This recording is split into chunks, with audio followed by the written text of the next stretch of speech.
La tercera resignación.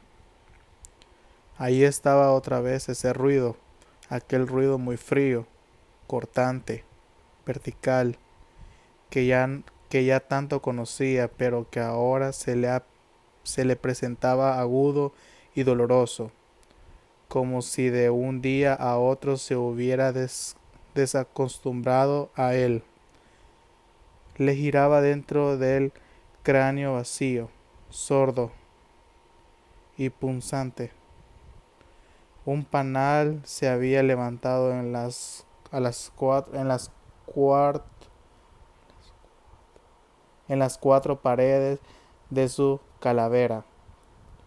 Se le agrandaba cada vez en espirales sucesivos y le golpeaba por dentro haciendo vibrar su tallo de vértebras con una vibración destemplada, desentonada, con el ritmo seguro de su cuerpo. Algo se había desatado en su estructura material de hombre firme, algo que las otras veces había funcionado normalmente y que ahora le estaba martillando la cabeza por dentro de un golpe seco y duro, dado por unos huesos, dados por unos huesos de mano descarnada, esquelética, y le hacía recordar todas las sensaciones amargas de la vida. Tuvo el impulso animal de cerrar los puños y apretarse las 100 brotadas de arterias azules, moradas, con la firme presión de su dolor desaparado. Hubiera querido localizar entre las palmas de sus dos manos sensitivas el ruido que la estaba taladrando, el momento con su aguda punta de diamante. Un gesto de gato doméstico contrajo su músculo cuando lo imaginó perseguido por los rincones atormentados de su cabeza caliente, desgarrada por la fiebre, ya iba alcanzando.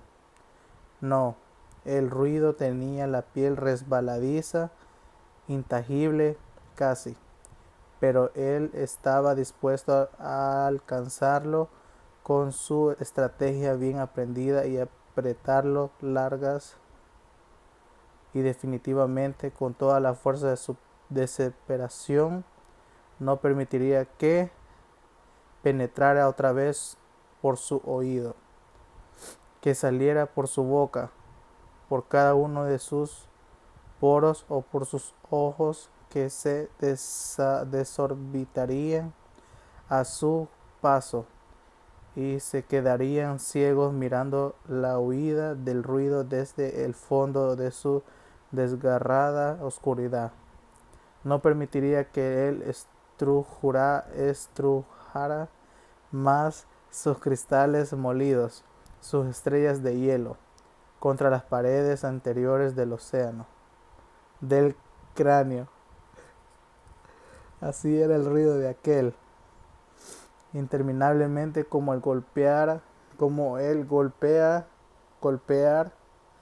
de la cabeza de su niño contra un muro de concreto, como todos los golpes duros dados contra las cosas firmes de la naturaleza, pero ya no le atormentaría más si pudiera cerrarlo, aislarlo, ir contra, ir cortando contra su propia sombra la figura variable y agarrarlo, apretarlo, ahora sí definitivamente, arrojarlo con todas sus fuerzas contra el pavimento, pisotearlo con ferocidad hasta cuando ya no pueda moverse verdaderamente, hasta cuando pudiera decir, jadeante, que había dado muerte al ruido que lo atormentaba, que lo enloquecía y que ahora está tirando el suelo como cualquier cosa común, convertido en un muerto integral. Pero le era imposible aprestarse las sienes, sus brazos se habían reducido y eran ahora los brazos de un enano. Unos brazos pequeños, regordientes, adiposos. Trató de sacudir las cabeza, la sacudió y el ruido apareció entonces con la mayor fuerza dentro del cráneo que se había endurecido, agrandado y en que se sentía atraído con mayor fuerza por la gravedad. Estaba pasando y duro en aquel ruido tan pesado y duro que haberlo alcanzado y destruido habría tenido la impresión de estar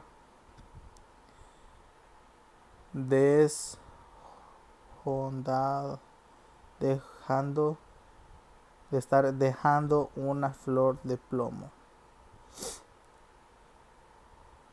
Había sentido ese ruido las otras veces con la misma insistencia. Lo había sentido, por ejemplo, el día en que murió por primera vez, cuando antes la vista de un cadáver se dio cuenta que era su propio cadáver, lo miró y se palpó, se sintió intangible, inespecial, inexistente.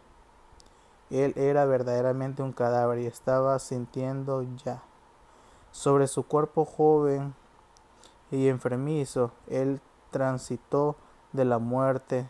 La atmósfera se había endurecido y en toda la casa, como en toda la casa, si hubiera sido rellena de cemento, y el medio de aquel bloque en aquel que había dejado los objetos como cuando era una atmósfera de aire estaba él, cuidadosamente colocado dentro del ataúd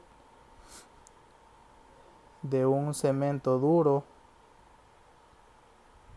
pero transparente. En aquella vez en su cabeza estaba también ese ruido.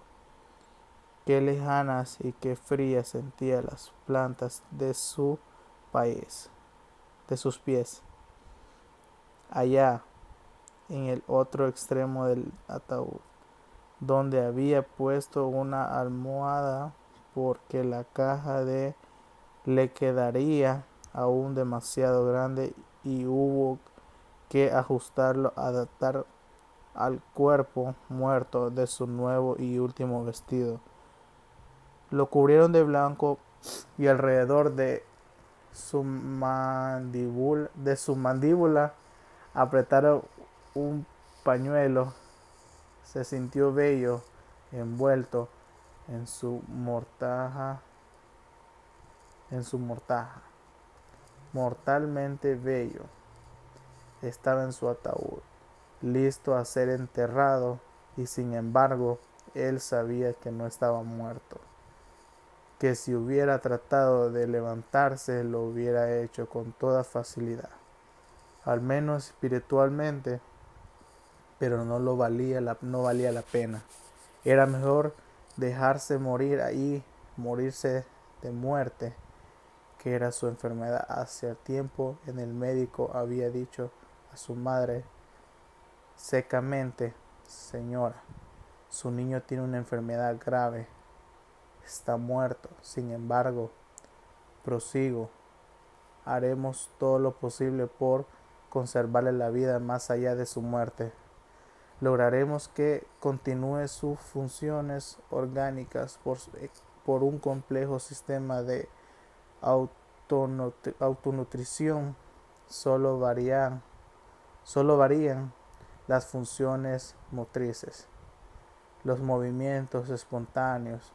Sabremos de su vida por el crecimiento que continuará también normalmente. Es simplemente una muerte viva, una real y verdadera muerte. Recordar las palabras pero confundidas. Tal vez no las vio nunca y fue creación de su cerebro cuando había la temperatura en la crisis de la fiebre tifoidea. Cuando sumergía en el delirio, cuando leía la historia de los faraones embalsamados al subir la fiebre, él mismo se sentía protagonista de ella. Ahí había empezado una especie de vacío en su vida. Desde entonces no podía distinguir, recordar cuáles acontecimientos eran parte de su delirio y cuáles de su vida real. Por tanto, ahora dudaba. Tal vez el médico nunca habló de esa extraña muerte viva. Es ilógica, paradojal,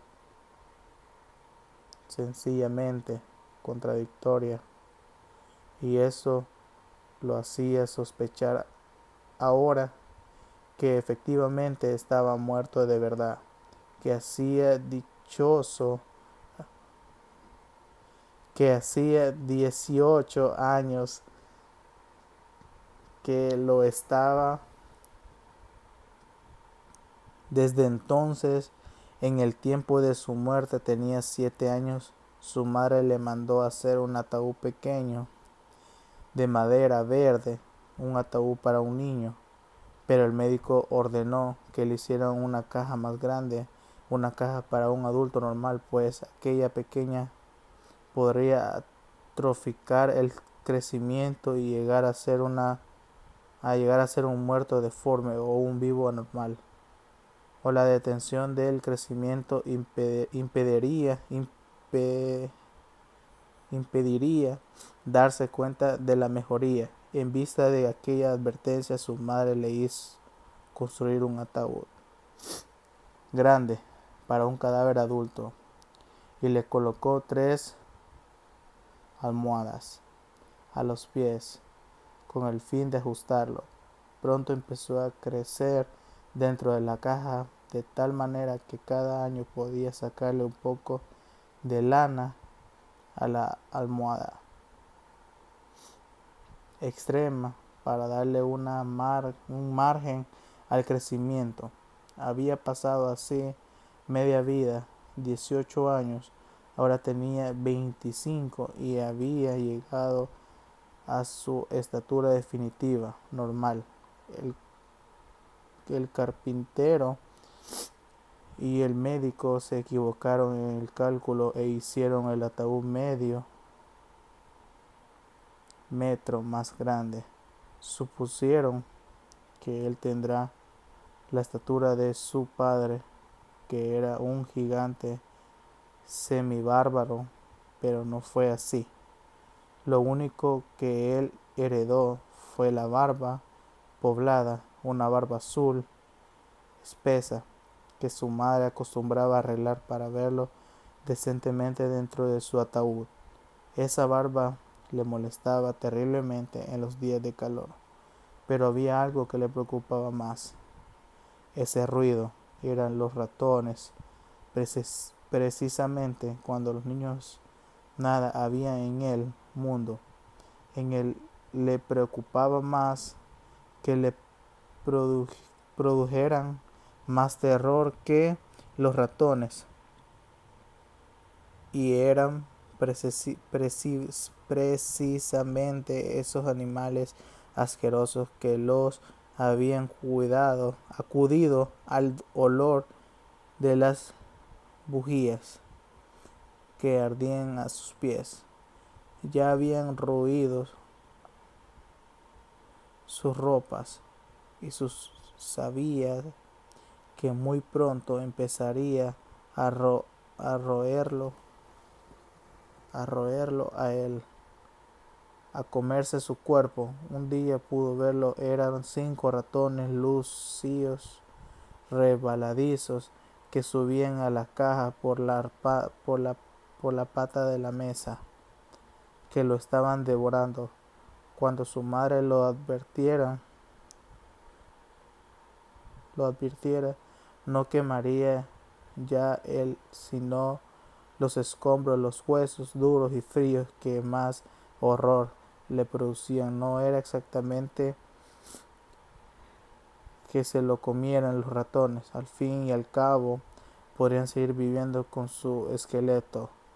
Es que lo atormentaba era el terror innato que sentía hacia los animalitos que se erizaban la piel con solo de pensar en esos seres velludos que recorrían todo su cuerpo, que penetraban por los pliegues de su piel y le rozaban los labios con sus patas heladas.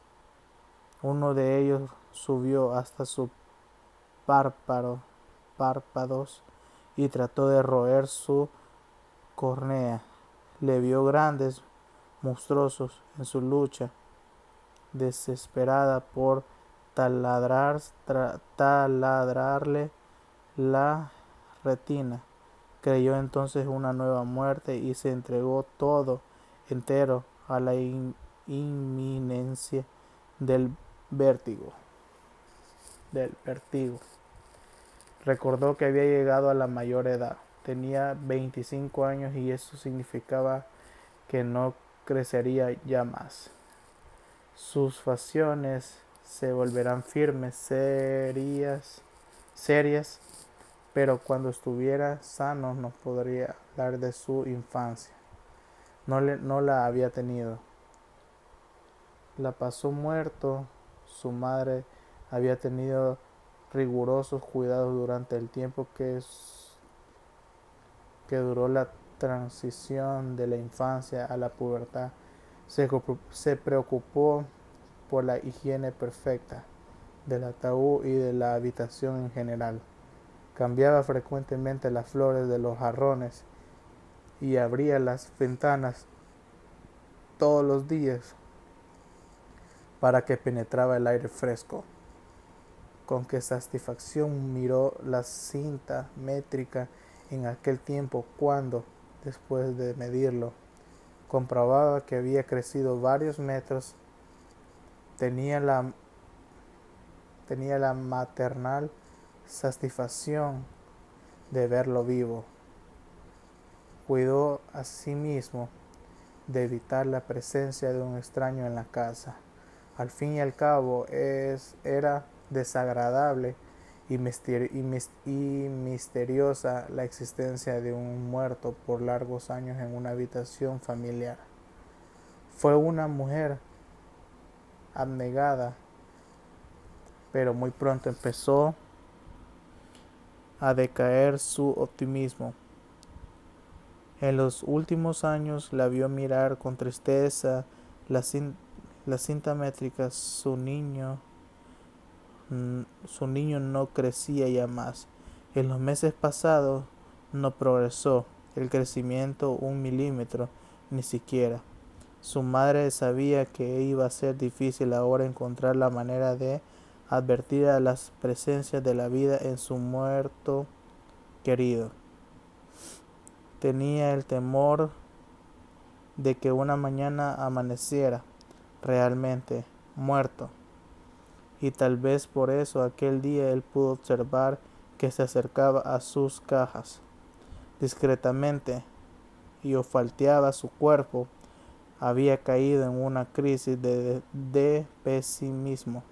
Últimamente descuidó la atención y ya ni siquiera tenía una precaución de llevar la cinta métrica. Sabía que ya no crecería más. Y él sabía que ahora estaba realmente muerto. Lo sabía por aquella apacible tranquilidad con su organismo se dejaba llevar. Todo había cambiado intempestivamente. Los latidos imperceptibles que solo él podía percibir se había desvanecido ahora con su pulso. Se sentía pesado, atraído por una fuerza reclamadora. y ponente hacia la primitiva sustancia de la tierra. La fuerza de gravedad parecía atraerlo ahora con un poder irrevocable. Estaba pasado como un cadáver positivo, innegable, pero estaba más descansado así. Ni siquiera tenía que respirar para vivir su muerte. Imaginariamente, sin tocarse, recorrió uno a uno cada uno de sus miembros. Ahí sobre una almohada dura estaba su cabeza levemente vuelta hacia la izquierda. Imaginó su boca entreabierta por la delgada orilla de frío que llenaba la garganta de granizos. Estaba trochando como un árbol de 25 años. Quizás trató de cerrar la boca. El pañuelo que había apretado a su quijada estaba flojo. No pudo colocarse, componerse o tomarse una pose, ni siquiera para parecer un muerto decente. Ya los músculos, los miembros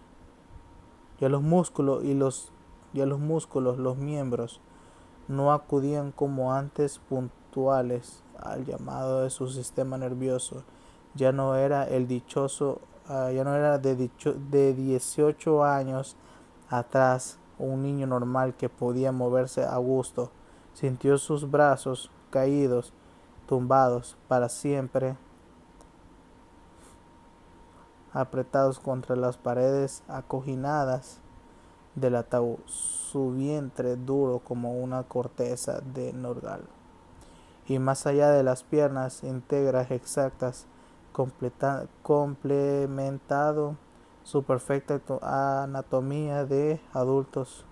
Su cuerpo reposaba con pesadez, pero apaciblemente, sin malestar alguno, como si alguno se hubiera detenido de pulmones de la tierra hubieran dejado de respirar para no interrumpir la liviana quietud de aire. Se sentía feliz como un niño boca arriba sobre la hierba fresca y apretada, complementando una nube alta que se alejaba por el cielo de la tarde. Era feliz aunque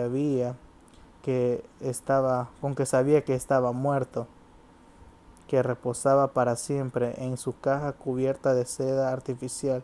Tenía una gran lucidez. No era como antes, después de su propia muerte, en que se sintió embotado, bruto.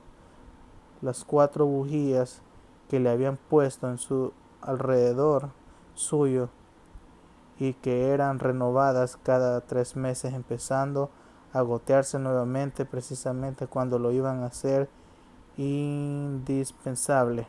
Sintió la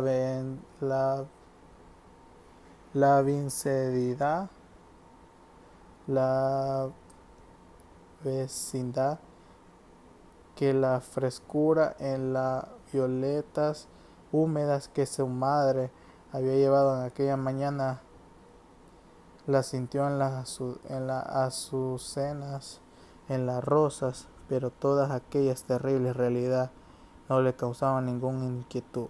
Al contrario, era feliz ahí, solo con su soledad. ¿Sentiría miedo después? ¿Quién sabe? Era duro de pensar en el momento en que el martillo golpeaba los clavos sobre el cadáver verde y crujiera el ataúd bajo la esperanza segura de volver a ser árbol. Su cuerpo, atraído ahora con la mayor fuerza por el imperativo de la tierra, y quedaría ladeado en un fondo húmedo, arcilloso y blanco, y allá arriba, sobre 4 metros cúbicos, se irían apagando los últimos golpes de los sepultureros. No, ahí tampoco sentiría miedo. Eso sería la prolongación de su muerte.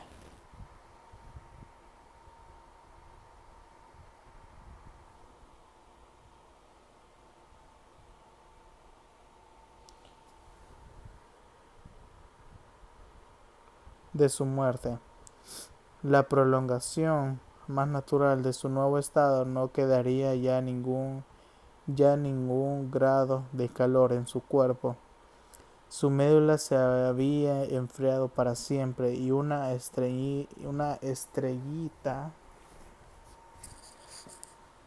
una, una estrellita de hielo penetraría el tuétano, hasta el tuétano de sus huesos, que bien se acostumbrarían a su nueva vida de muertos.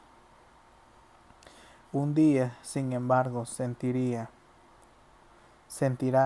que se derrumba su armadura sólida, y cuando traté de citar,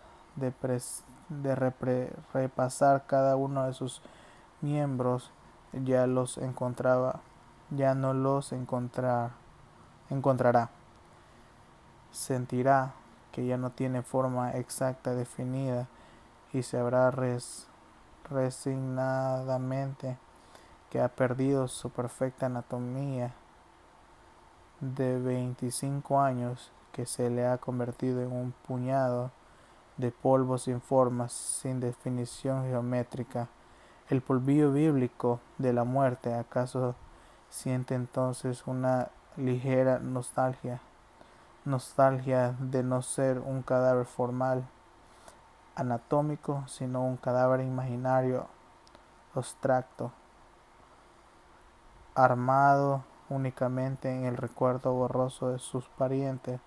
Sabrá entonces que va a subir por los vasos capilares de un manzano a despertar mordido por el hambre de un niño en una manzana otoñal. Sabrá entonces, y eso sí le entristece, que ha perdido su unidad, que ya no es ni siquiera un muerto ordinario, un cadáver común. La última noche la había pasado feliz en la solitaria, acompañada de su propio cadáver, pero el nuevo día, al penetrar sus primeros rayos del sol tibio por la ventana abierta, sintió que su piel se había reblandecido.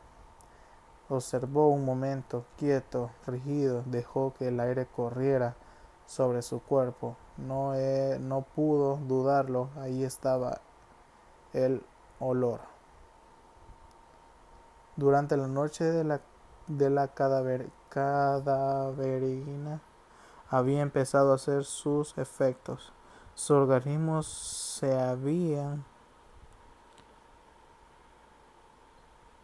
su organismo había empezado a descomponerse. Indudablemente un olor inconfundible a carne manida, que desaparecía y reaparecía después, más de penetrante. Su cuerpo se había compuesto con calor de la noche anterior.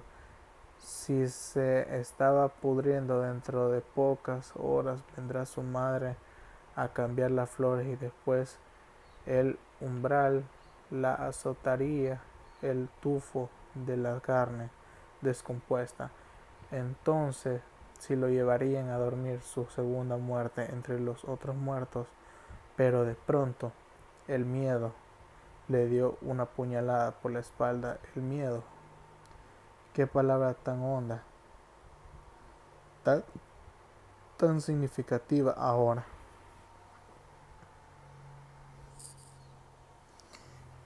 Tenía miedo Un miedo físico verdadero. ¿A qué se debía? Lo que comprendía perfectamente y que le estremecía la carne probablemente no estaba muerto. Lo había metido ahí. Lo había metido ahí.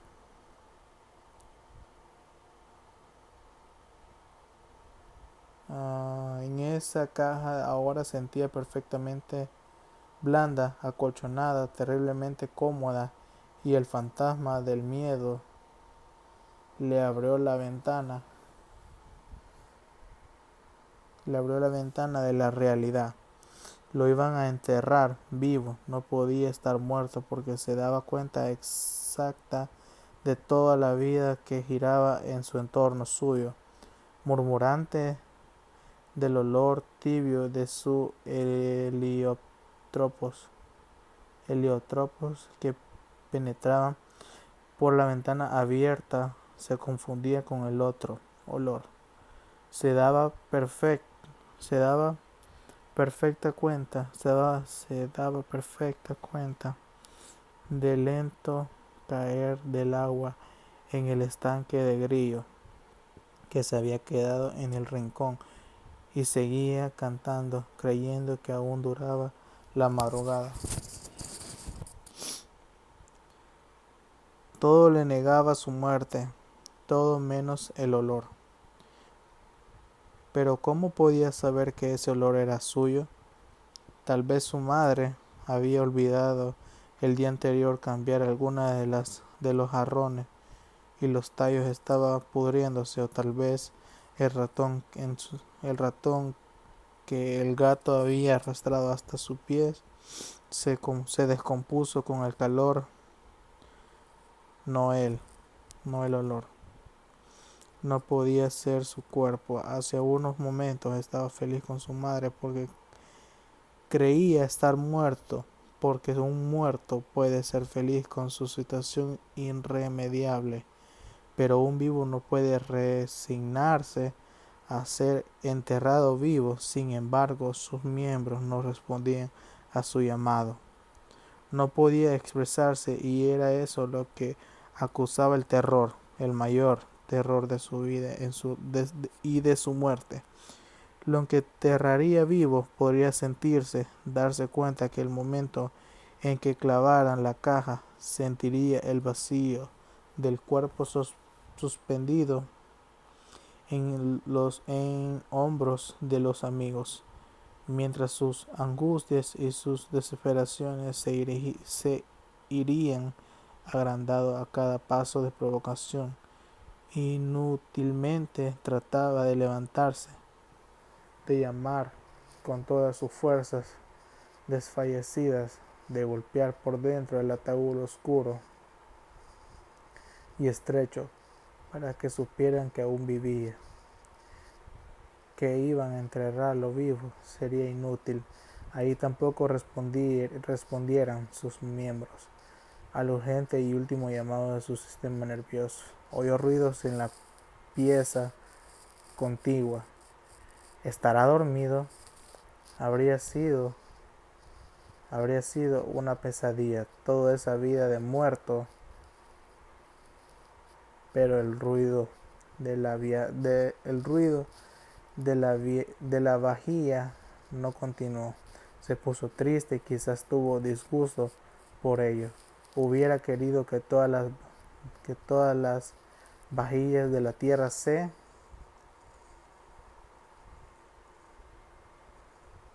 de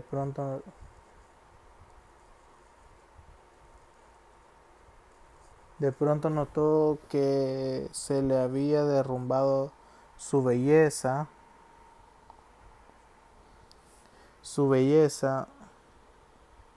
aquella amarga belleza que llegó a dolerle físicamente como un tumor o como un cáncer.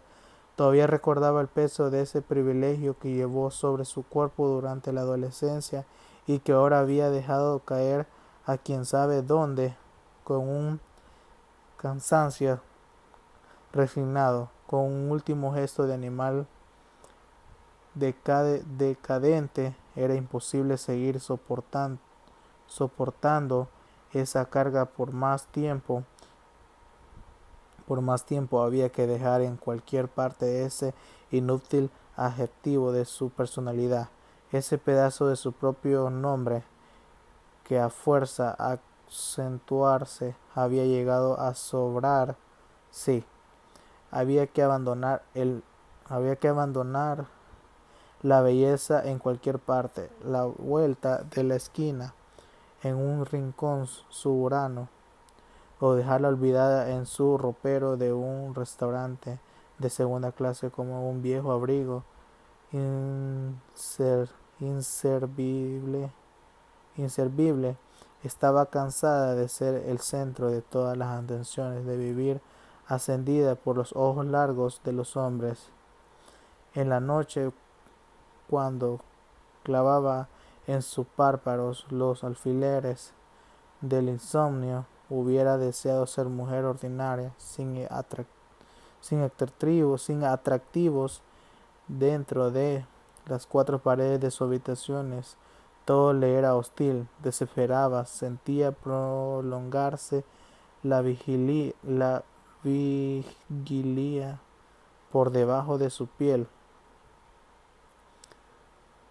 por su cabeza, empujando la fiebre hacia arriba, hacia la raíz de su cabello. Era como si sus arterias se hubieran poblado de unos insectos diminutos y calientes que con la cercanía de su madrugada diariamente se despertaban y recorrían con sus patas movedizas en una desgarradora aventura subcutánea en ese pedazo de barro frutecido donde se había localizado su belleza anatomía. En vano luchaba por ahuyentar a aquellos animales terribles, no podía.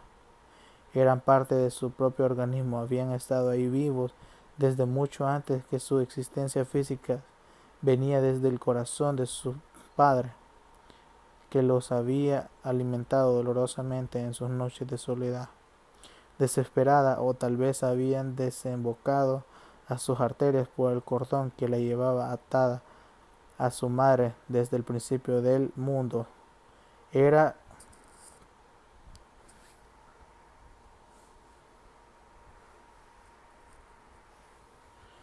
era era indudable que esos insectos no habían nacido espontáneamente dentro de su cuerpo.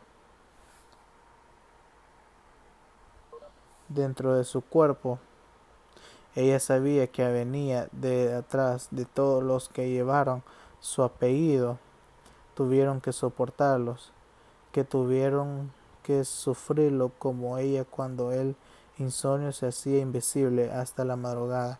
Eran esos insectos los mismos que pintaban esos gestos amargos, esa tristeza inconsolable en el rostro de sus antepasados. Ella los había visto mirar desde su apagada desde su apagada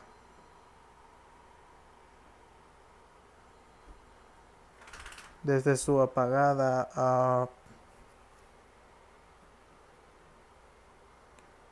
de la madrugada de esos insectos, los mismos que pintaban el gesto de amargo y de tristeza consolable en el rostro de sus antepasados. Ella no había visto mirar desde su apagada existencia, desde su retrato antiguo, víctima de esa misma angustia. Todavía recordaba el rostro inquietamente de la vesícula, que desde su lienzo envejeció. Pedía un minuto de descanso, un segundo de paz en esos insectos que ya en los canales de su sangre, según martirizándola y embelleciéndola despiadadamente. No, esos insectos no eran suyos, venían transmitiendo de generación en generación sosteniendo con su diminuta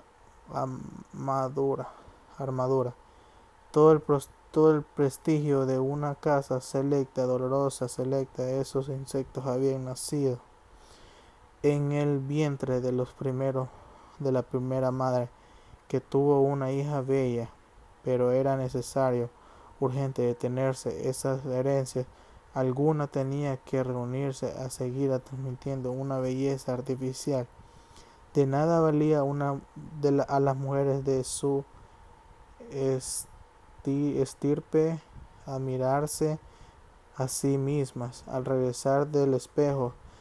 Si durante las noches esos animales hacían su labor lenta y eficaz, sin descanso, con una sustancia de siglos, ya no era una belleza, era una enfermedad que había de tener, que había de cortar en forma enérgica y radial. Toda recordaba las horas interminables en aquel lecho sembrado de agujas calientes, aquellas noches en el que ella trataba de empujar en el tiempo para que cuando llegaba el día esas bestias dejaran de doler.